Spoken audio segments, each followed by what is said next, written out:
పవన్ కళ్యాణ్ అడ్డు పెట్టుకొని బీజేపీ చాలా స్ట్రాటజీస్ చేస్తోంది ఏపీలో. ఫ్యూచర్‌లో సీఎం అయ్యే అవకాశం కూడా బీజేపీ ద్వారా పవన్‌కి ఉంది అనే వార్తలు. అసలు ఎంత వాస్తవం ఇందులో? ఏ రాజకీయ పార్టీ అయినా ఏం కోరుకుంటుంది? విస్తరించాలి. ఎందుకు ఉండాలి? ఓట్ బ్యాంక్ ఎందుకు విస్తరించాలి? సాధించాలి. ఎందుకు విస్తరించాలి? ఇప్పుడు ఒక రాజకీయ పార్టీ, నేషనల్ పార్టీ అయితే దేశం అంతా విస్తరించాలని కోరుకుంటుంది. ప్రాంతీయ పార్టీ అయితే ఉన్న రాష్ట్రంలో అధికారంలోకి రావాలనుకుంటుంది. ఎందుకు కోరుకుంటుంది? హ్మ్. అధికారంలో ఉండడం వల్ల పాలసీ మేకింగ్ బాడీగా ఉంటుంది కాబట్టి. అధికారంలో ఉన్నప్పుడు ఒక సేవా సంస్థలాగా మొదలైన పార్టీ రాజకీయ పార్టీ అనే పేరుతో ఉన్నప్పటికీ ప్రజలకు మేలు చేయాలంటే అధికారం కావాలనే ఉద్దేశంలో అయినా సిద్ధాంతాలు రూపొందిస్తారు, సిద్ధాంతాలు ప్రచారం చేస్తారు, ప్రాపగండా చేస్తారు. ఆ భావజాలంలోకి చరిస్మాటిక్గా కొంతమంది లీడర్లు తయారవుతారు, ఆ పార్టీని గెలిపించుకుంటారు, గెలిపించిన తర్వాత సేవ చేస్తారు. మరి బీజేపీ జాతీయ రాజకీయ పార్టీ అన్ని రాష్ట్రాల్లో అధికారంలోకి రావాలనుకోవడం, దానికి వేసే ఎత్తుగడలు, దానికి పనికొచ్చే అంశాలు ఎందుకు తీసుకోకూడదు? సో తప్పేముంది? సో జగన్మోహన్ రెడ్డి గారు అయినా బీజేపీతో జాయిన్ అయి ఉండొచ్చు, కాలేదు.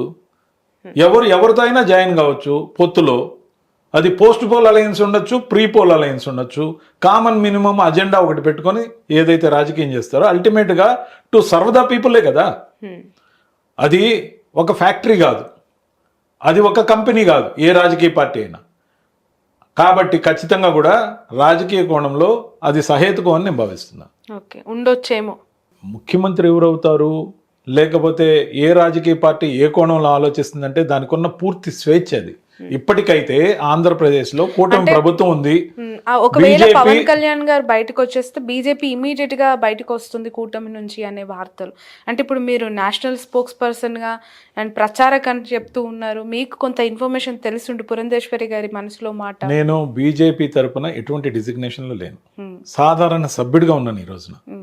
కాబట్టి అప్పుడు దాకా నేను సెల్ఫ్ మేడ్ డిజిగ్నేషన్ ఏం పెట్టుకున్నానంటే బీజేపీ పాలసీలని ఏదైతే విస్తృతంగా ప్రచారం చేయాలనుకుంటున్నానో అటు ఆర్ఎస్ఎస్ భావజాలాన్ని బీజేపీ రాజకీయ సిద్ధాంతాన్ని కలిపి నేను చేసే ప్రచారానికి బీజేపీ ప్రచారక్గా నేను ఉంటానని చెప్పాను.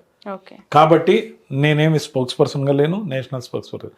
నాకున్న రాజకీయ పరిజ్ఞానంతో నేను చెప్పదగింది ఒకటే, ఇప్పుడు కూటమి ప్రభుత్వం నడుస్తుంది.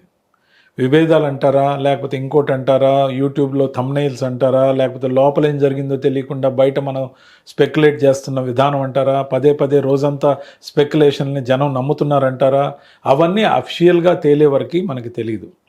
దాని తర్వాత జరిగే పరిణామాలు ఊహాజనితం. అయితే పర్మిటేషన్స్, కాంపిటేషన్స్ గురించి విస్తృతంగా ప్రచారం చేసే లక్షణం ఏదైతే ఉందో దానికి మీడియాకు ఉంటుంది, అది వాళ్ళ హక్కు కూడా. సో దాంట్లో నిజాలు నిర్ధారించుకోవాలి, నిర్ధారించుకున్న తర్వాత మాత్రమే మాట్లాడాలనే నిబద్ధత నాకుంది. రైట్. ఇంకొక క్వశ్చన్ ఏంటంటే, అలీ, పోసాని కృష్ణమురళి, విజయసాయి రెడ్డి గారు రిజైన్ చేసినప్పుడు పూర్తిగా రాజకీయాలకే దూరం అయ్యామని ట్వీట్లు వేశారు. అంత విరక్తి, అంత వైరాగ్యం రాజకీయాల పట్ల ఎందుకు వచ్చేసిందంటే నాకు అర్థం కాలేదు. ఈ కాంటెక్స్ట్ ముగ్గురువి సిమిలర్గా కనిపించాయి. అఫ్కోర్స్ మీరంటే కొంత అసంతృప్తి, మీ మళ్ళీ లైన్. నేను ఉండి వచ్చిన పార్టీ మీద అసంతృప్తితో బయటకు రావడం ఎంత నిజమో, నేను బీజేపీ మీద క్రమంగా పెరుగుతున్న నా అభిమానానికి చెప్పిన కారణాలు అంతకన్నా నిజం. ఓకే.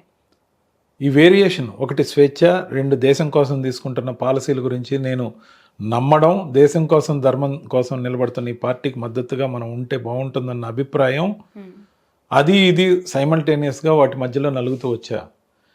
ఇక్కడ మనం వద్దనుకున్నప్పుడు ఇమీడియట్గా నేను రాజకీయాల్లో ఉండనని చెప్పలేదే. రాజకీయాల్లో ఉంటాను, నా ఒంట్లో ఓపుకున్నంత వరకు రెస్ట్ ఆఫ్ మై లైఫ్ నేను బీజేపీలో ఉండాలనుకుంటున్నా. ఎందుకంటే వాళ్ళ దగ్గర ఉన్న వైరుధ్యం ముగ్గురు విషయంలో, అలీ గారు, పోసాని కృష్ణమురళి గారు సినిమా ఫ్రెటర్నిటీ నుంచి వచ్చిన వాళ్ళు, ఫుల్ టైం పొలిటీషియన్స్ కాదు. కానీ వాళ్ళు కూడా కొన్ని డిజిగ్నేషన్స్లో ఉన్నమాట, చైర్మన్లుగా ఉన్నమాట వాస్తవం. కానీ వాళ్ళు రాజకీయాల నుంచి రిటైర్ అయిపోతానంటే నేను నమ్ముతా. విజయసాయి రెడ్డి గారు రాజకీయాల నుంచి రిటైర్ అయిపోతాను, వ్యవసాయం చేసుకుంటానంటే నేను నమ్మను. ఎందుకంటే ఆయనది రాజకీయ వ్యవసాయం. ఆయన బ్రహ్మాండంగా ఆ వ్యవసాయంలో పంటలు పండించిన మనిషి. అనేక పదవులు వదులుకొని ఇప్పుడు రాజకీయాలని సడన్ గా ఆల్ ఇన్ సడన్ డ్రాప్ అయిపోతానంటే, ఇప్పుడు రాజకీయ పంటలు ఎలా విజయసాయి రెడ్డి గారు పండిస్తారు ఆఫ్టర్ రిజిగ్నేషన్ ఆఫ్ వైఎస్ఆర్సీపీ? ఏంటండి వైఎస్ఆర్సీపీ ఈరోజు ఈ నిమిషంలో చెప్తే మోడీ గారు, అమిత్ షా గారు వెల్కమ్ చేయరా? అంత సాన్నిహిత్యం వాళ్ళతో ఉంది కాబట్టి వాళ్ళకి ఎంత ధన్యవాదాలు చెప్పారు. పంపించింది. అవునండి. మీరు ఇది ఎలా ఉందంటే, మీరు చెప్పే శ్రావణ్ గారు, గతంలో ఇప్పుడంటే ఆన్లైన్లో బ్యాంకులో సేవింగ్స్ ఖాతా కానీ లేకపోతే బిజినెస్ ఖాతా కానీ ఓపెన్ చేసి, గతంలో అలా లేదు. గతంలో బ్యాంక్ ఎవరో ఒకరు వచ్చి మనకు తెలిసిన వాళ్ళు సంతకం పెడితేనే ఒక అకౌంట్ ఇచ్చేవాళ్ళు. అకౌంట్ ఇచ్చిన తర్వాత దాంట్లో ఉన్న సొమ్ము అంతా నా వల్లే వచ్చిందని మీరు బాగా అడిగినట్టుంది. ఇప్పుడు మీ ద్వారా పరిచయమైనంత మాత్రాన ఆ అకౌంట్లో పడే ప్రతి రూపాయలో నాకు ఇంత హక్కు ఉందంటే ఎలాగా? ఆయనకి ఆపర్చునిటీ ఇచ్చిన మాట వాస్తవం. ఆయనకి అర్హత ఉందని ఆపర్చునిటీ ఇచ్చి ఉండొచ్చు. ఆ తర్వాత ఆయన గ్రో అయిన తీరు చాలా మంది వెళ్ళారు కదా రాజ్యసభకి. రాజ్యసభకి విజయసాయిరెడ్డి గారు ఒక్కరే కాదు కదా వెళ్ళింది. ఎంతమందికి అంత పేరు వచ్చింది? విజయసాయిరెడ్డి గారి యొక్క సామర్థ్యం, పట్టుదల, తెలివితేటలు ఇవన్నీ కూడా క్లబ్ అయి ఉంటాయి కదా. మరి ఆయనకి మోడీ గారు, అమిత్ షా గారు ఎన్ని బాధ్యతలు పెట్టారో తెలుసా? Commerce committee chairman. ఈ విధంగా నాకు తెలిసిన మిత్రులు కొందరు అడగడం నాకు ఆశ్చర్యం అనిపించింది. ఎందుకంటే విజయసాయి రెడ్డి గారు అలా పంపించే పని ఎప్పుడైనా నాయకుడు, నెల్లూరు జిల్లా ఆయనకు బాగా, సరే అందరం ఆంధ్రవాసులమేనండి మనం ముఖ్యంగా. నేననేది ఆంధ్రవాసులు అందరూ ఒకటేసారి అట్లా. ఇప్పుడు విజయసాయి రెడ్డి గారి ద్వారానే నేను వైఎస్ఆర్సీపీలోకి వచ్చా. ఎప్పుడైనా నాయకుడితో కలిసి కానీ తర్వాత కానీ జాయిన్ అయ్యేవాడు ఫాలోయర్. నేను వైఎస్ఆర్సీపీలోకి వచ్చేటప్పుడు విజయసాయిరెడ్డి గారు తెచ్చారు, కానీ నేను ఫాలో అయింది వైఎస్ జగన్మోహన్ రెడ్డి గారిని. ఒక వర్గంతో కానీ నేను ట్రావెల్ అయ్యింటే ఇంకా పదవులు పొందేవాడిని, లేదు ఎమ్మెల్సీ కూడా అయ్యేవాడిని. నేను జగన్మోహన్ రెడ్డి గారిని మాత్రమే నమ్ముకొని పనిచేశా. అక్కడే తేడా వచ్చింది. అంటే వీడు దేవుడికి డైరెక్ట్ కనెక్ట్ అవుతున్నాడు, అది ఎలా కుదురుద్ది అన్న ఫీలింగ్. నెక్స్ట్ విజయసాయిరెడ్డి గారి గురించి, ఆ వ్యాఖ్యల గురించి నేను నమ్మనని ఎందుకన్నానంటే, ఒక విలేకరి ప్రెస్ మీట్ అది రెసిగ్నేషన్ ఇచ్చినాక ఆయన అడగడం జరిగినప్పుడు ఆయన ఏం చెప్పాడు? వ్యవసాయం చేసుకుంటున్నారు కదా సార్, ఎక్కడ చేసుకుంటారు అని అడిగారు. ఎక్కడో మా ఊర్లోనో లేకపోతే పలానా ఊర్లోనో నేను వ్యవసాయం చేసుకుంటాను, ఒక 4 ఎకరాల భూమి కొనుక్కుందాం అనుకుంటున్నాను, ఫామ్ హౌస్లో ఉండి ప్రశాంతమైన జీవితం కూడా. అది పర్ఫెక్ట్ ఆన్సర్. ఆయన ఏం చెప్పారండి, మీరు కూడా చూశారు. నేను వ్యవసాయం తొందరలో మార్స్లో కానీ చంద్ర మండలం మీద కానీ చేస్తాను.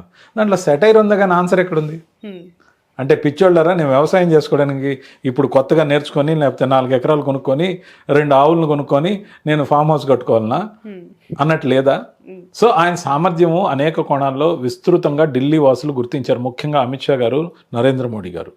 నా ఉద్దేశంలో రాబోయే రోజుల్లో ఆయన ముందు కేంద్ర మంత్రి అయి తర్వాత ఎంపీ అవుతారు అనుకుంటున్నా. అలా కాని పక్షంలో ఆయన గవర్నర్గా ఉంటారు అని నేను నమ్ముతున్నా. నెల్లూరులో ఏదైతే ఎంపీగా పోటీ చేస్తున్న క్రమంలో ఆయన ధైర్యం చూడండి. ఎంపీగా వైఎస్ఆర్సీపీ నుంచి పోటీ చేస్తున్నారు. ఇచ్చిన ఇంటర్వ్యూలో, బహుశా మీకు ఇచ్చిన ఇంటర్వ్యూలో కూడా చెప్పారేమో, నా డ్రీమ్ నేను గవర్నర్ అయ్యి రిటైర్ అవ్వాలనుకుంటున్నా అని చెప్పారు. అలా ఏ పొలిటీషియన్ చెప్పడు, మనసులో ఉన్నది చెప్పేశాడు ఆయన. So he may become governor or central minister అని నా నమ్మకం. ఎందుకంటే కామర్స్ కమిటీ చైర్మన్ దగ్గర నుంచి లెజిస్లేషన్ దానికి సంబంధించిన దగ్గర నుంచి దాదాపు 18 పదవులు ఎట్ ఏ టైం ఉన్నాయి ఆయనకి. 18 పదవులు వదిలేసి అఫిషియల్గా వచ్చిన మర్యాదకు పూర్వకంగా ఉండే ఢిల్లీ క్వార్టర్స్ వదిలేసి ఆయన వస్తాడని అయితే నేను అనుకోవట్లేదు. అంటే బీజేపీకి ఒక రాజ్యసభ ఇస్తే దాని ఈక్వలెంట్ పొజిషన్ ఒక గవర్నరా? అట్లని తూకం వేయాల్సిన అవసరం లేదు. ఎప్పుడు ఎక్కడ ఎవరు ఉపయోగపడతారు అనుకున్న, ఇప్పుడు ప్రొఫెసర్ జయశంకర్ గారు ఉన్నారు, సో విదేశాంగ శాఖ మంత్రిగా ఉన్నాడు, ఆయన బ్యూరోక్రసీ నుంచే కదా వచ్చారు. అశ్విని వైష్ణవ్ గారు ఉన్నారు, I think he is IAS, railway శాఖ మంత్రిగా ఉన్నారు. గతంలో శివసేన నుంచి వచ్చిన సురేష్ ప్రభు గారిని తీసుకుందాం, ఆ రోజు వరకు శివసేనలో ఉన్నారు.